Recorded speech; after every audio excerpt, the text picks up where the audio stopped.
Good morning. We are at 10:01 a.m. It's so good to see such a full Anderson Hall. We've had quite the most wonderful events over the past couple of days. So it's been a busy week at Horizon House.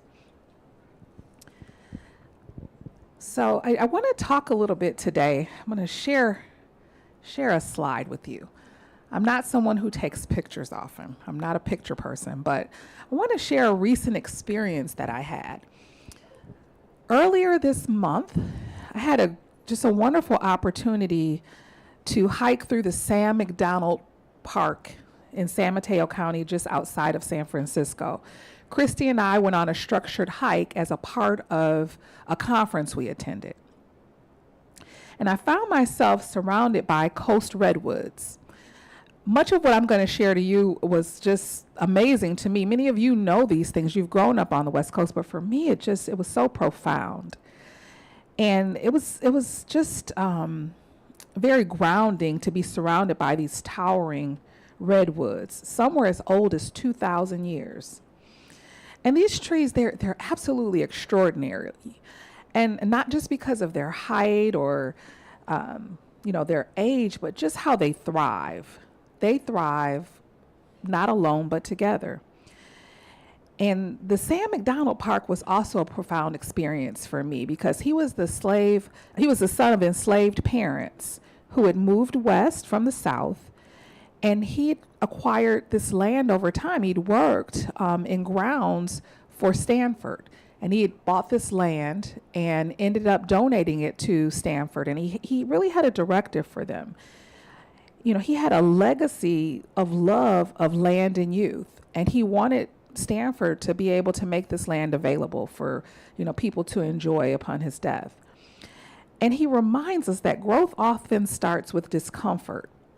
And I did not grow up hiking at all. I have never been camping a day in my life. But stepping into nature has been a way for me to reconnect, reflect, and grow. And I really thought a lot about these redwoods. These redwoods, they have these shallow roots, only 6 to 12 feet deep, but they spread wide, intertwining with the root system of neighboring trees. And it creates this powerful underground network. And this network physically supports the tree against storms. It shares nutrients and water, and it helps the damaged trees regenerate, and it strengthens the entire forest community. And so it made me think a lot about Horizon House. Horizon House is like a mother redwood. It anchors and connects us as a community, helping us withstand the challenges of our external environment. Our values and commitment to one another weave us together, reinforcing our root system and enhancing our collective resilience. And last night, when former Ambassador Susie Levine talked about this collective emotional dysregulation, I started to think, as we are in this state of intentional chaos, Horizon House really strives to provide that strength and stability to residents, staff, and the wider community. And so we don't need deep roots when we are deeply connected. And I want us to all follow the example of those redwoods. Let's build networks of support both inside and outside of Horizon House. And let's continue shaping our legacy that stand tall together.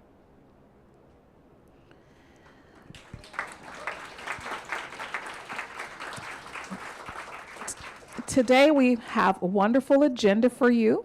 We have Brenda, who's going to talk about our promotions and milestones.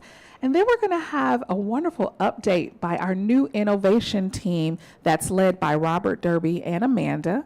Then we're going to have our philanthropy update with Sue Jones and Jack Carr. And then Brian Holtz is going to give us an operations update. And then Eli is going to talk about campus enhancements. And we're going to wrap it up with Jeff talking about services and updates. And then I'll come back up to do some announcements and bright spots. So I am going to turn it over now to Brenda Thompson.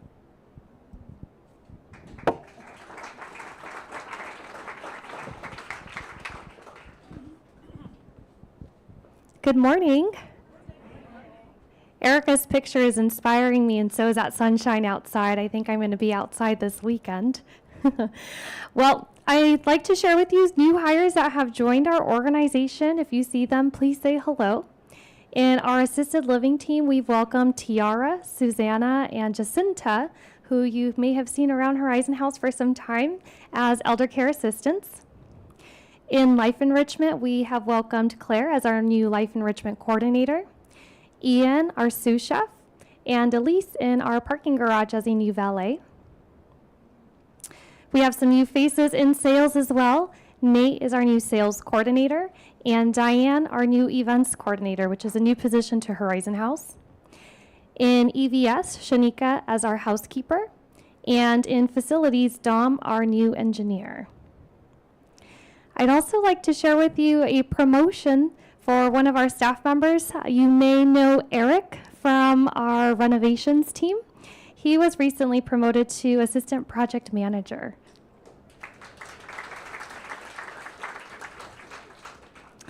And next, I'd like to share with you a milestone. For those of you that are not familiar with milestones, we recognize our staff members for every 5 years of service. And in this last month, O'Shea from the garage has celebrated 10 years with our organization.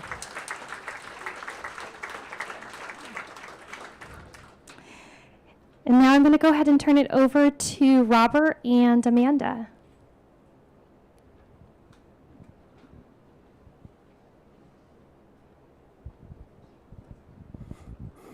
Good morning, everyone. Happy Friday. My name's Robert. I'm the Director of Innovation and Technology. Good morning. I'm Amanda, the Director of Resident Experience. I still can't remember it, right? It's but it's good to see you all again.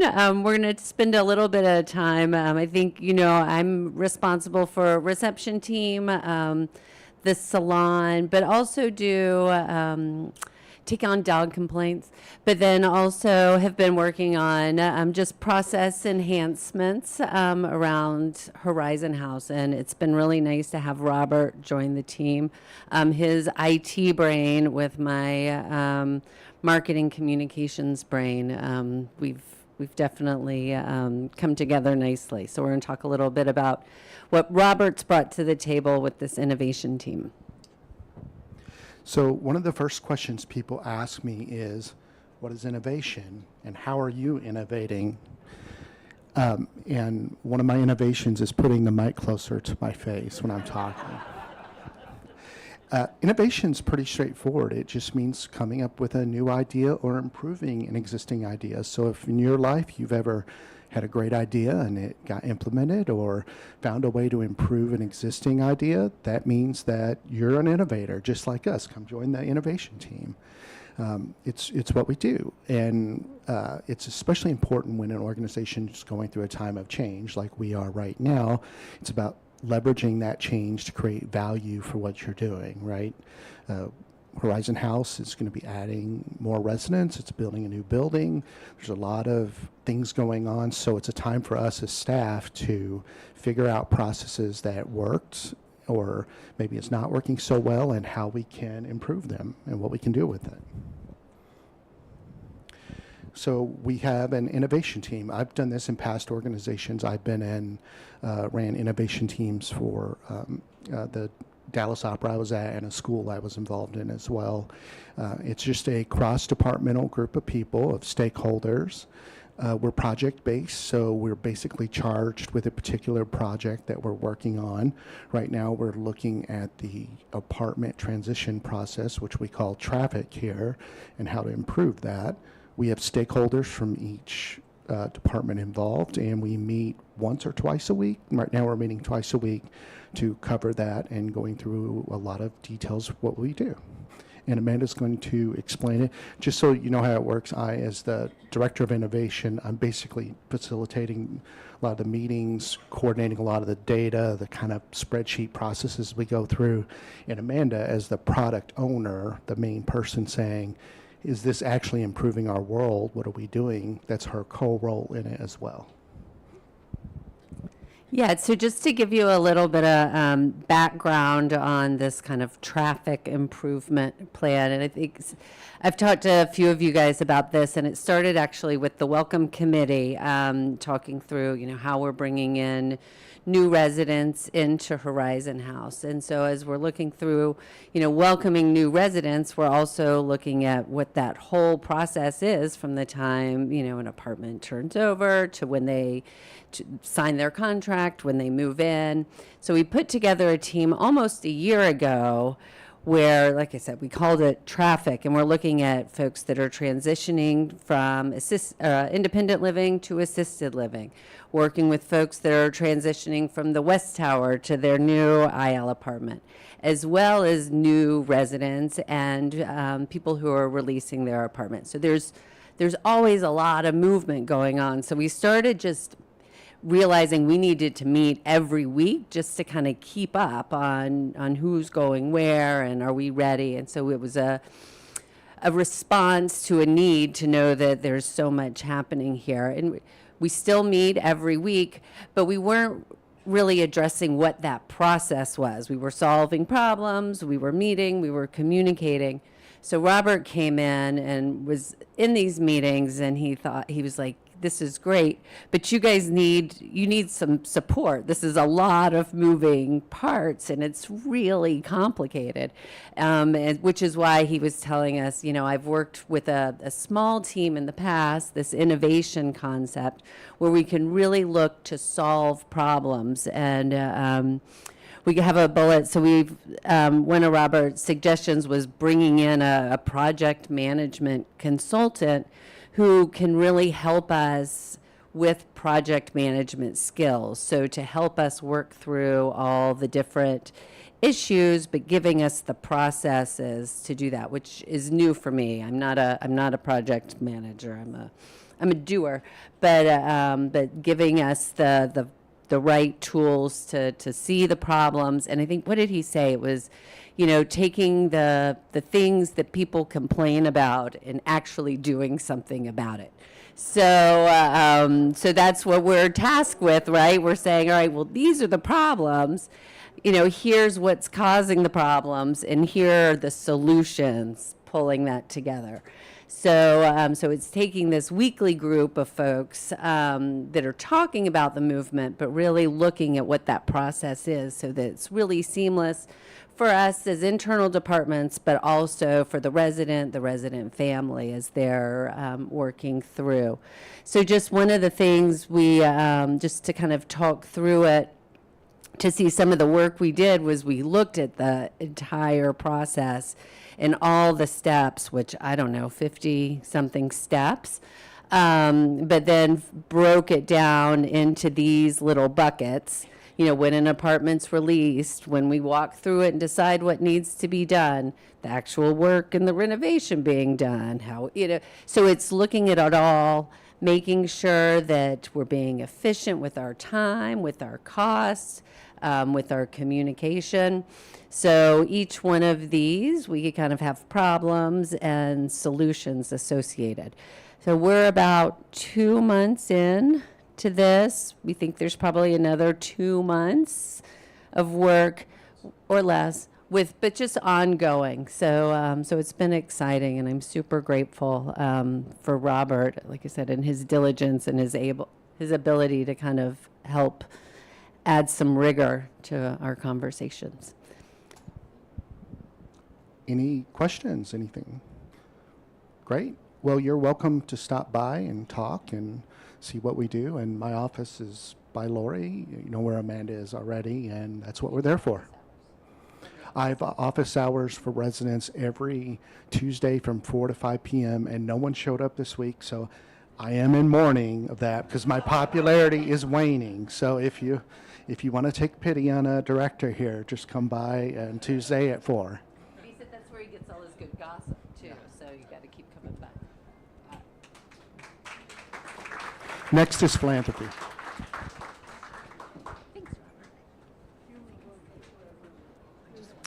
Hi, good morning. I'm Charlene Hutchinson, the Philanthropy Campaign Manager, and I want to introduce Sue, who you met last month in March when we did our kickoff of Partners in Caring, and Jack wasn't able to attend, so now we're a full team. Sue Jones, Jack Carr. I'm going to turn it over to them. I'm going to operate the keyboard. It's so good to see you again, and it's great to have Jack here so that both of us are here, our full team for the Partners in Caring campaign this year, which, as you know, raises funds for our endowment. And I have some really good news, which is this early in the year, we are almost, you want to do the endowment supports. Okay. The endowment supports the Residence Assistance Fund, which, as you know, assists our residents who have, for no fault of their own, run out of their resources, and we want them here, and we keep them here through that fund. Next. We also support staff scholarships, not only for our staff members, but also for their children, and we have done significant work with many scholarships given to both our wonderful staff and in many cases, their children, and that is really important to many of us. And finally, we also provide money for enrichment grants for the various the things that we do around here in this very, very busy place. And we have some money for those kinds of things that we need that are not part of the Horizon House budget. So I just want to say that this campaign runs for the entire year. We start it in March, but it actually is from January to December. And we have really wonderful news, which is that we have received over $230,000 already of our $500,000 goal. Thank you.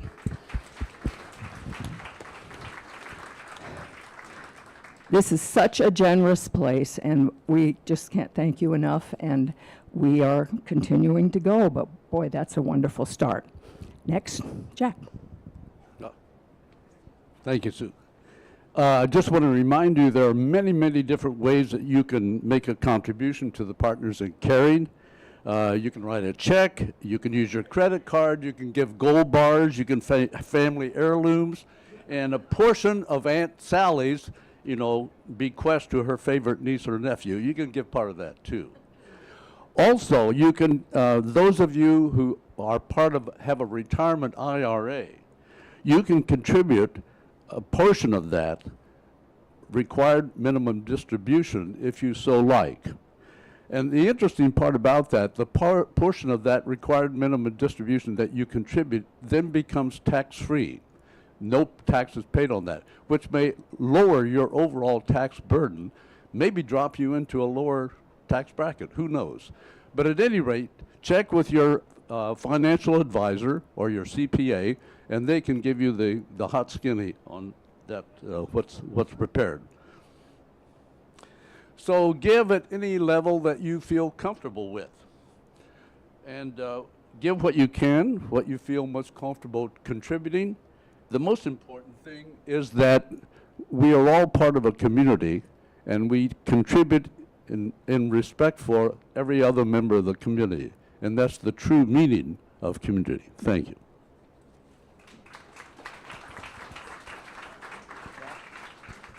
Next, I want to invite Brian Holtz up.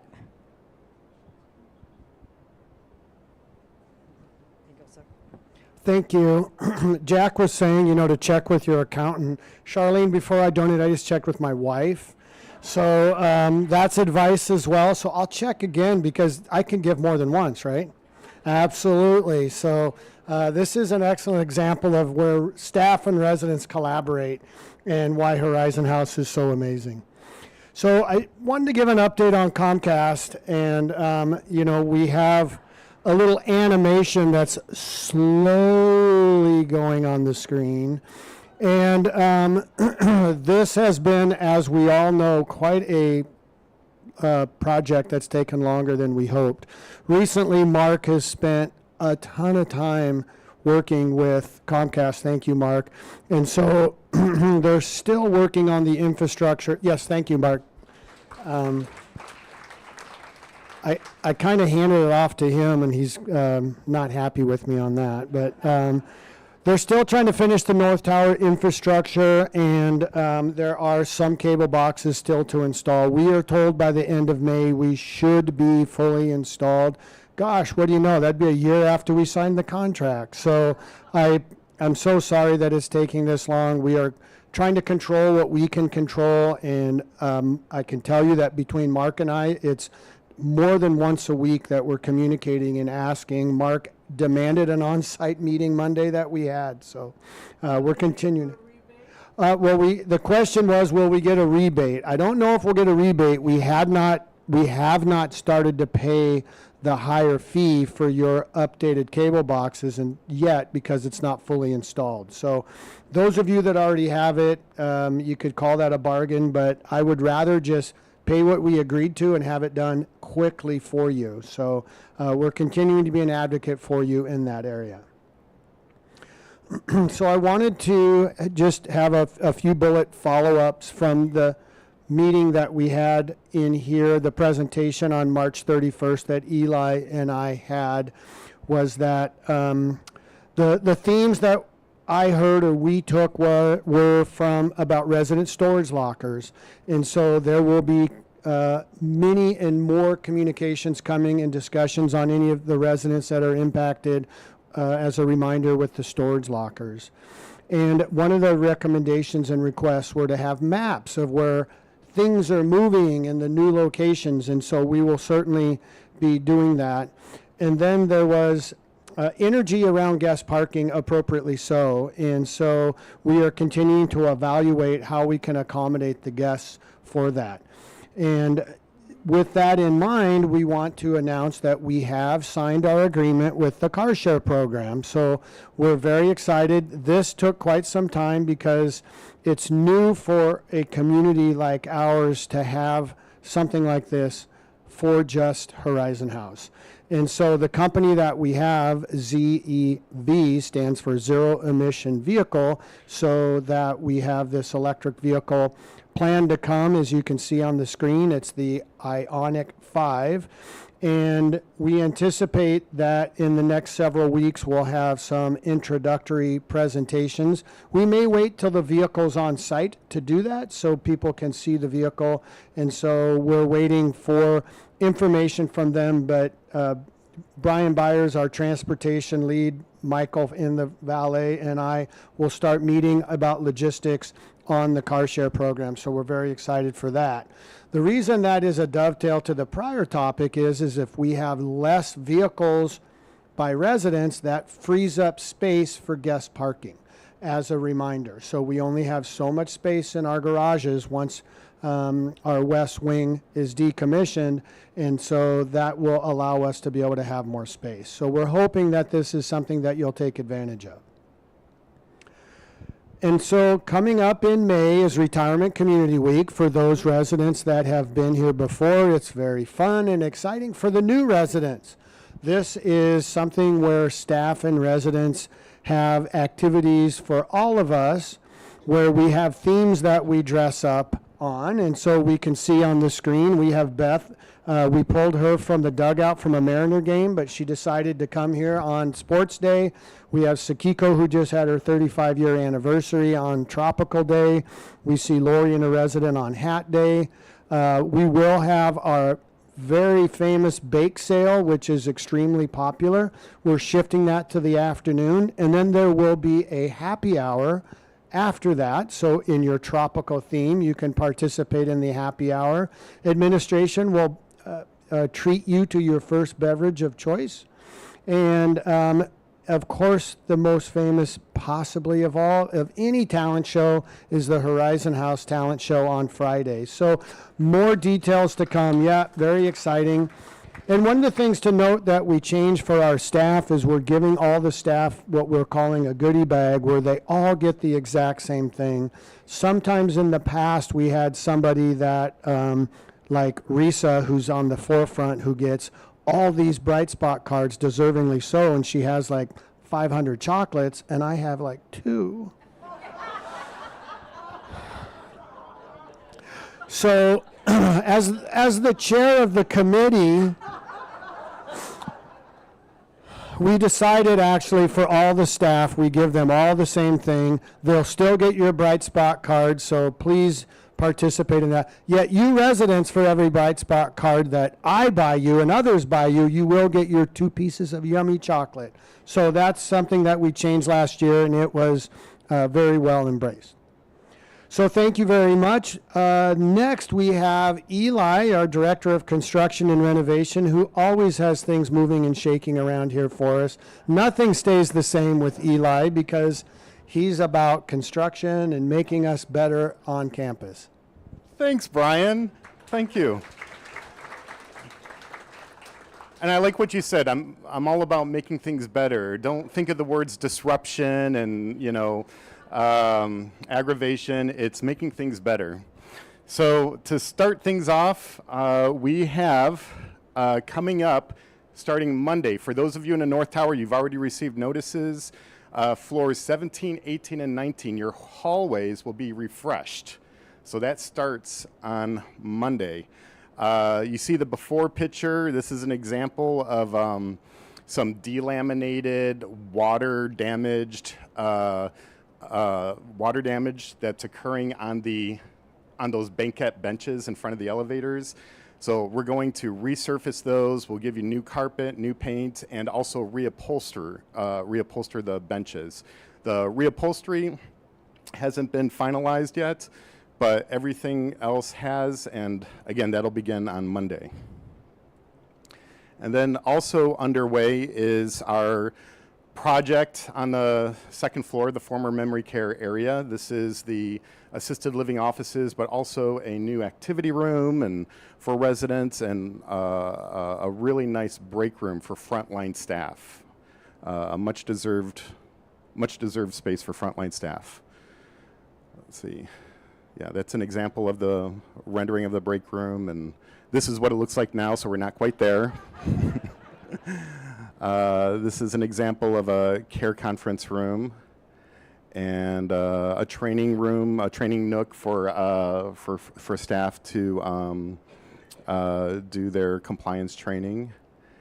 Also upcoming projects, the dining room exit pathway. Again, when the west wing comes down, we won't be able to go that way anymore for code compliant egress. So we'll need to develop a pathway through the, to the left, where on the other side of that wall is the philanthropy offices. Don't forget, we have a comment box outside Brian Holtz's office on B1.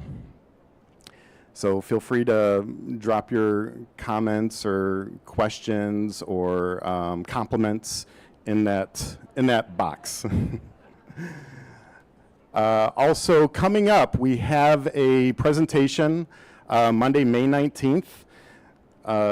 It'll be focused on structural design of the West Tower. So for those of you who have curiosities about whether or not, are we in an earthquake zone, and aren't we on a slope?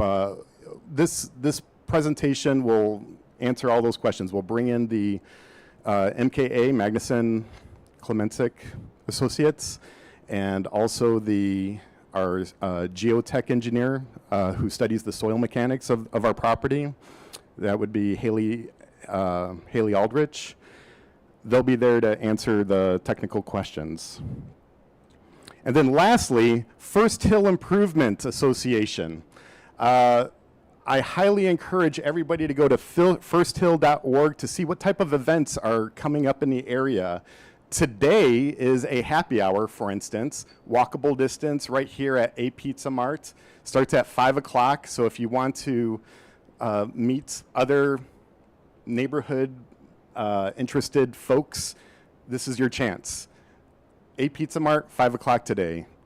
Also coming up which is sold out, is Jane's Walk. Jane Jacobs is a pioneer in urban planning. She was an activist and advocate for walkable, people-centric communities, cities. What makes the difference between a safe community and one where it's just not safe. And a lot of it might be in the urban planning itself, not just in the residents, but in the way the infrastructure allows people to use the space. So this is going to be an interesting walk, and hopefully we'll have more tours like this coming up. And then also on May 19th will be a neighborhood safety forum. There'll be a panel discussion with local politicians. I'm not exactly sure who at this time, but go to firsthill.org. It'll give you a little bit better description, and also I believe that's also where you would sign up. I don't think the sign up is ready yet, but that's where you would go when it is ready. This one will be held at Town Hall. Thank you. Right. The question was where? Town Hall, which is just across the street from a Pizza Mart, where everybody's going today at 5 o'clock. All right. And then next is Jeff Townley.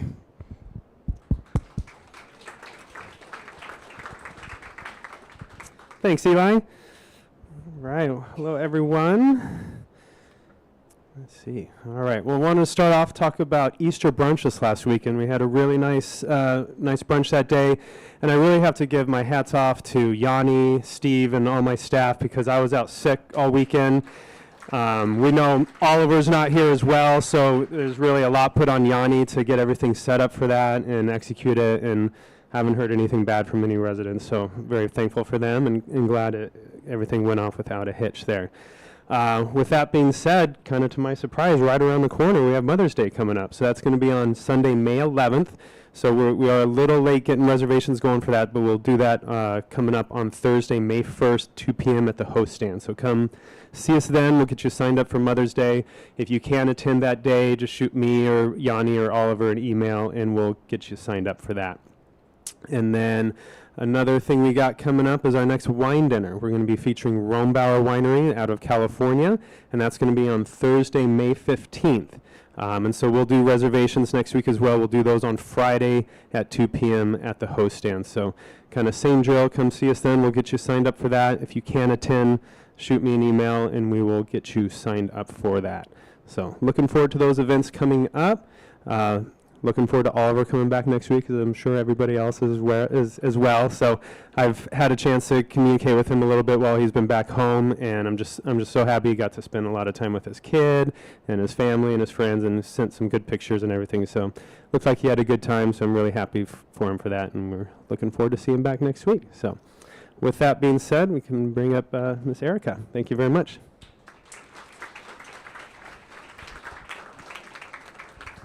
Thank you, Jeff. All right, for announcements, and we have quite a few today, so glad we are not running out of time. So first, we always want to do our West Tower update. And I have to tell you, April 23rd was like eons ago, because today we're at 86. So I want to report that. We are at 86 reservation deposits. Camilo had an extraordinary month. I mean, he brought in 6 out of our 7 deposits for April, so that is phenomenal. I want to talk a little bit about the building of our sales force, and that's what I'm calling it. It's a sales force. It is not just about getting to financing. It's about building this long-term pipeline of residents who want to move into Horizon House, both now and into the future, to ensure that we continue to thrive. Building of the tower is just part of the story. There is so much more.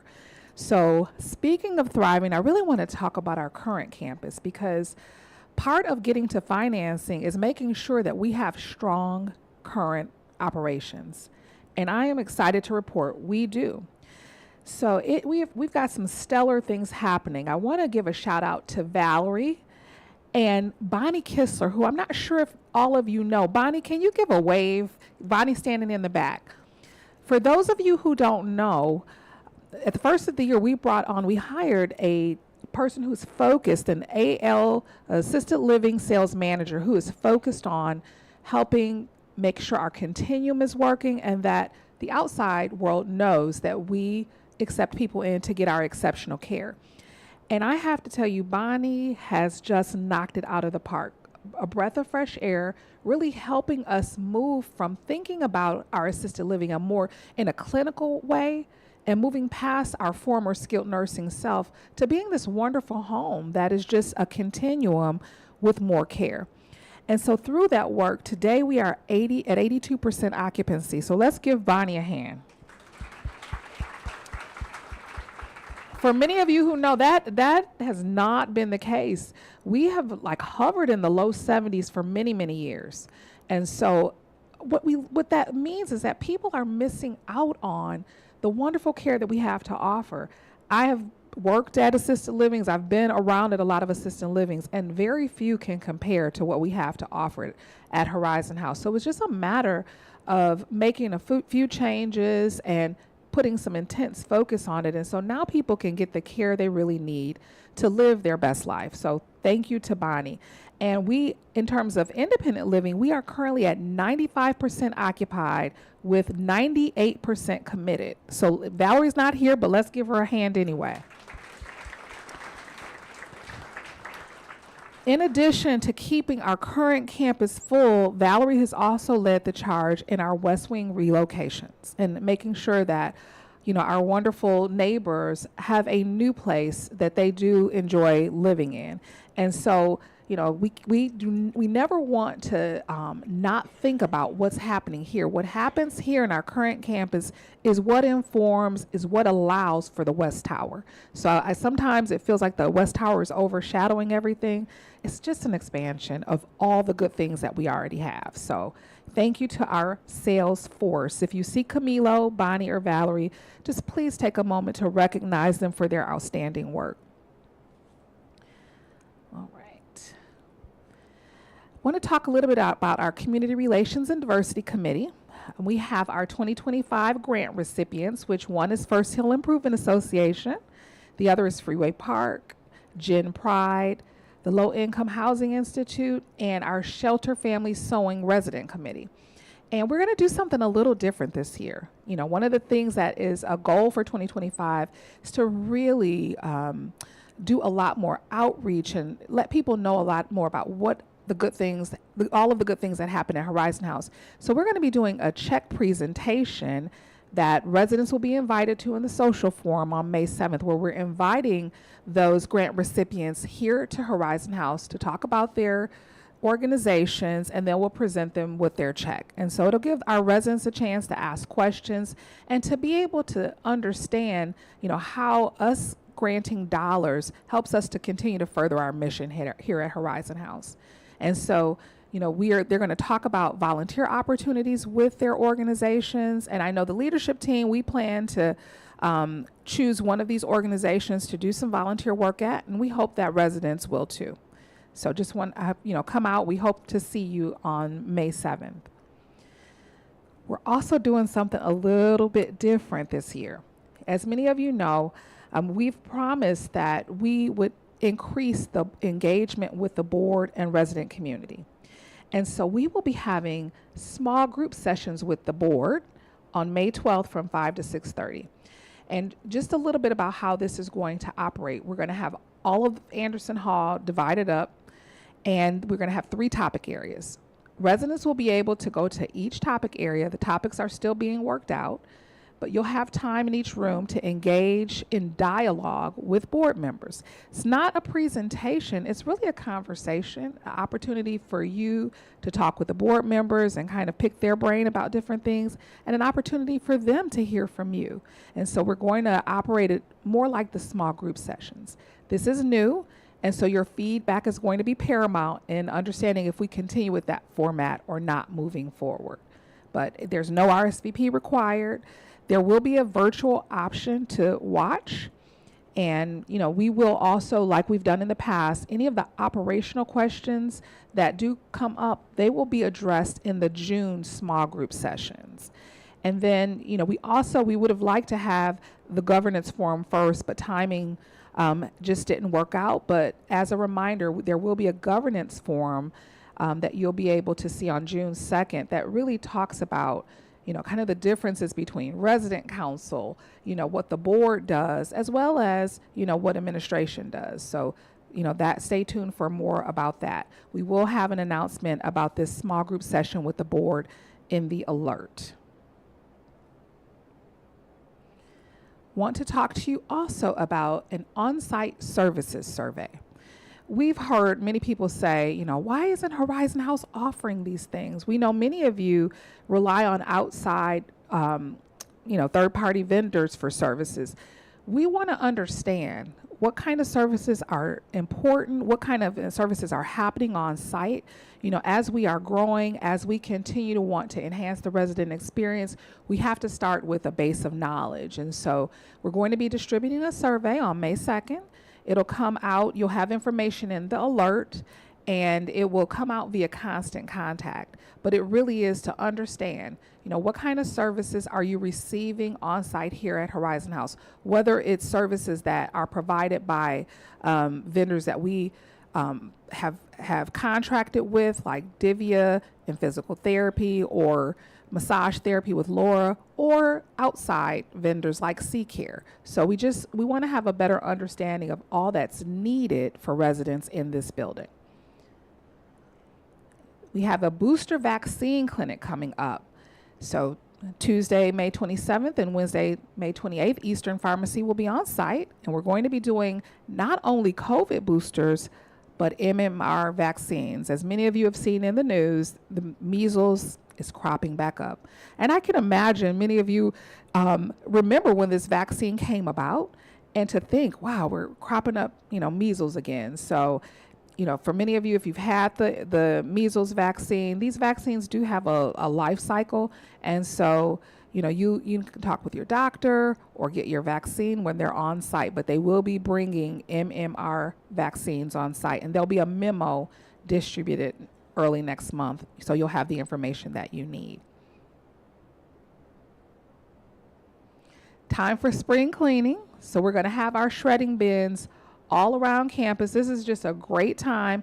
We know that storages are going to be moving off site, and I can imagine many people's storages have all kinds of documents from the past that you've been saving. So this is a good time. If these things have expired, I don't know if the rule for some things are 10 years or 7 years, but this is a good opportunity to start cleaning out your storage, cleaning out other areas. And so we'll have those shredding bins starting on May 13th. Beth and I always like to let you know when we will not be into the executive office. I am going to be presenting at the Leading Age Oregon Conference on May 22nd, so I'll be out of the office for that. And then Beth is going on a fabulous trip and will be out of the office between May 13th and May 30th.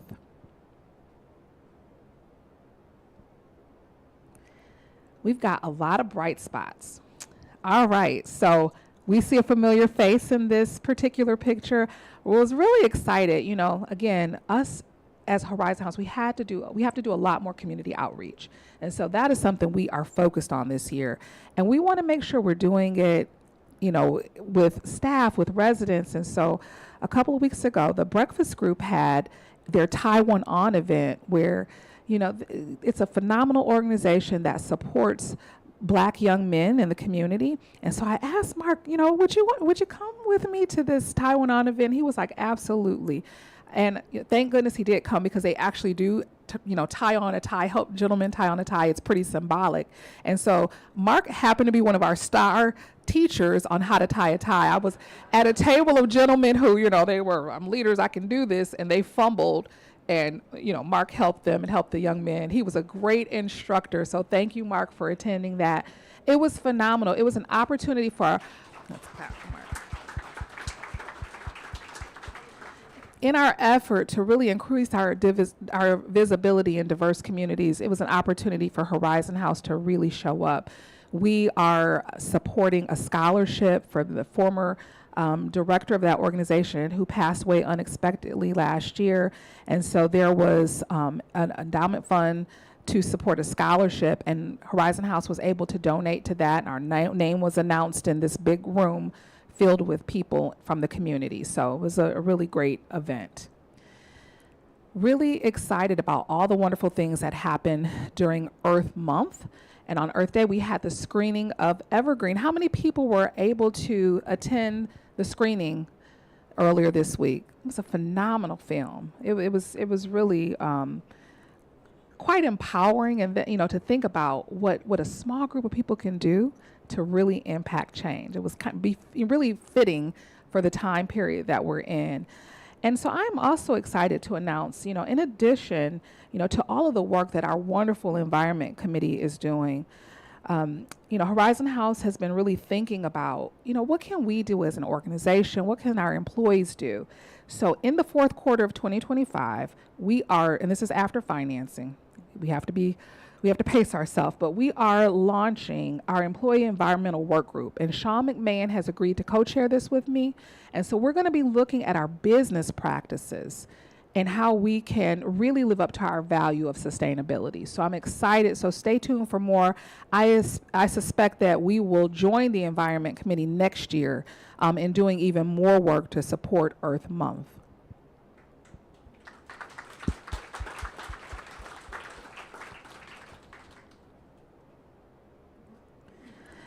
Bright spots in assisted living. You see, we had the assistance dogs from Northwest visit with Olive and Riley.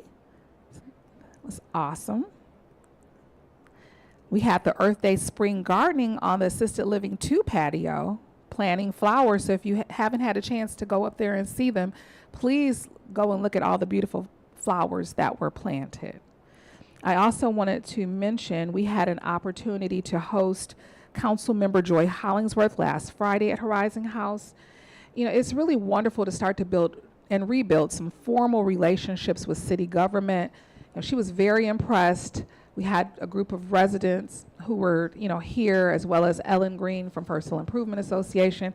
But it was interesting. The one thing she knew and really remembered about Horizon House was Ann Brand leading the election forum. And so that was, very memorable. And she remembered all the difficult questions that had come from the Horizon House community. But, building these relationships are so important to us. We have a big voice. We want to make sure people know that, so that when we need things for our community or things that we care about, we want to have someone that we can talk to who knows us. We can trust them, they can trust us to get things done. All right, well, we have a few minutes left, so I want to open it up, to questions and answers if anybody has any questions. I just have an announcement that the nominating committee for the Residence Council is beginning its process for this next year. We'll be seeking out candidates to serve as a 3-year commitment. And I just want to alert you that all of you can submit names. There will be a box in the mail room probably the 1st of June, and you can begin to put names in there. Keep in mind, however, that a person can only serve on the council one time, so if they've already served, they're not eligible. Secondly, it's for a 3-year commitment, and this ought to be a good, interesting 3 years coming up. I think they're going to be interesting because I can't use the word excited. My heart isn't able to hold on to that very long. And then also, before you name anybody, make sure you check with them ahead of time and see if they would be willing to serve if they're elected. Thank you. I have a question about the service rooms that we have. Horizon House's environmental committee is doing a great job in educating us, and yet we find in our service rooms that where we put our compost and our recycling and garbage, et cetera, that those rooms are being relatively abused in a way and the only people I can imagine are doing this are caretakers that come in from outside. They are not familiar with all of our kind of rules and regulations, and they put all kinds of plastic, et cetera, into the compost. And this sounds like a little thing, but it really isn't. Is there a way that we can get those people educated to do this properly? Okay, we've got quite a few responses coming over here.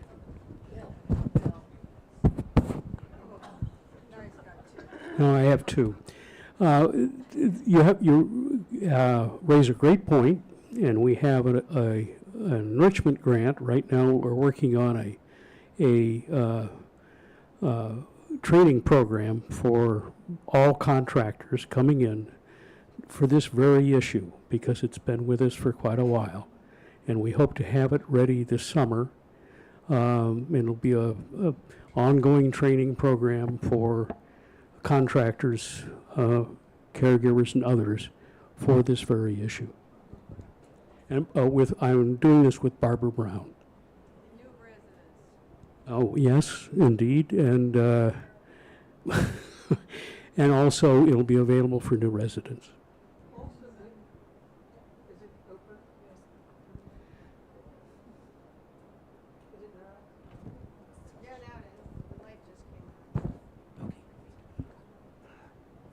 As someone whose sight is impaired, I can't read any of the instructions. Instructions in the waste rooms, is that it? Yeah. The charts are all there, but the lettering is not possible to be seen. Well, obviously, that's something we need to work on, and we thank you. We will work on that. Thank you for your response, Bill. Any other questions? I see one way in the back. Mark in the back over there. I see Judy.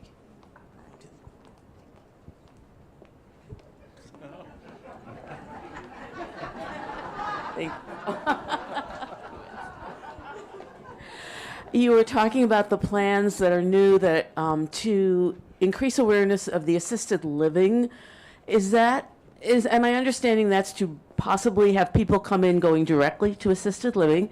And if that's so, how does that match the goals of making sure there will be adequate assisted living for residents here with the natural progression that is important to us? That's a great question, Judy. So we are licensed for 90 units. And as a part of our growth, we've gone through an actuarial study that says until about 2040, 90 units is sufficient for Horizon House. And even with us increasing occupancy, we still have an excess of units. It's just we don't, the length of stay is not as long. And one of the things that we would do to mitigate it, if we started to see ourselves filling up, we would have a point of pause to make sure that our continuum would have a place. We look toward the external market because we had capacity, and we've had this capacity for quite some time. But the residents who live here, who are part of the continuum, always will have priority.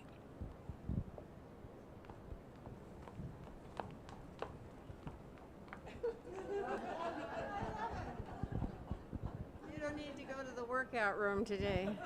Oh, so I would just like to compliment that Horizon House. As a lot of you know, I was a former visiting nurse. I actually know at least 2 people who benefited from short-term stays in assisted living.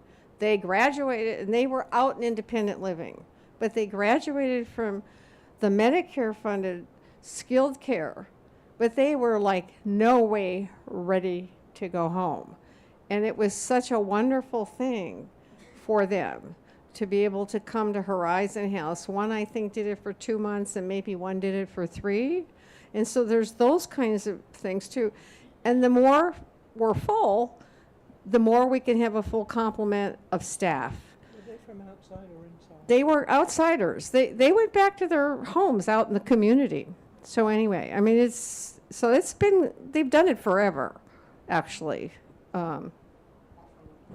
Thank you, Anna, for lifting that up. And that's a reminder for the rest of the community. If you don't know, if you do still need support after hospitalization or a skilled nursing stay or rehab stay, we do offer short-term or respite stay in our assisted living as well.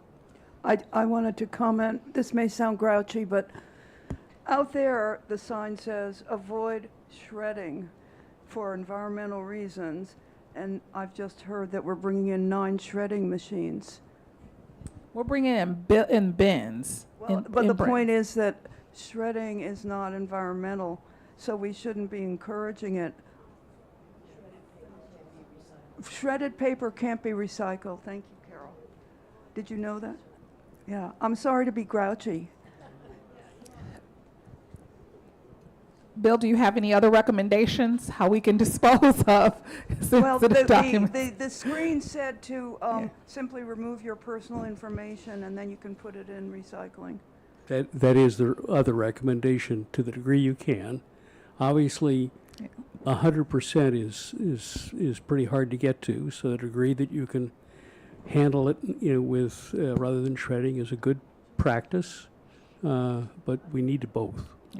Thank you for lifting that up. When we talk about, these employee work groups, these are things that we can look at and we can continue to evolve our practices. But, there is, this conflict now between data safety and the environment. And so being able to come to a happy middle is what we'll continue to strive for.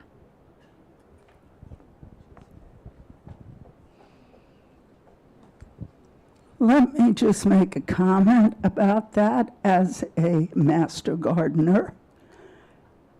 Shredded paper is very compostable. It's our collector that says they don't want it because it doesn't meet their requirements for their machines. However, there are other places that will take shredded paper and put it to very good use in compost. Thank you, Anne Marie. Thank you, thank you, thank you. Very good conversation. Again, when we look at business practices, who we select as vendors, these are the kind of things that we're going to be looking at. So thank you for that. All right, any other questions? Before all that's standing between you and this beautiful day is questions, so. All right, got at least one more.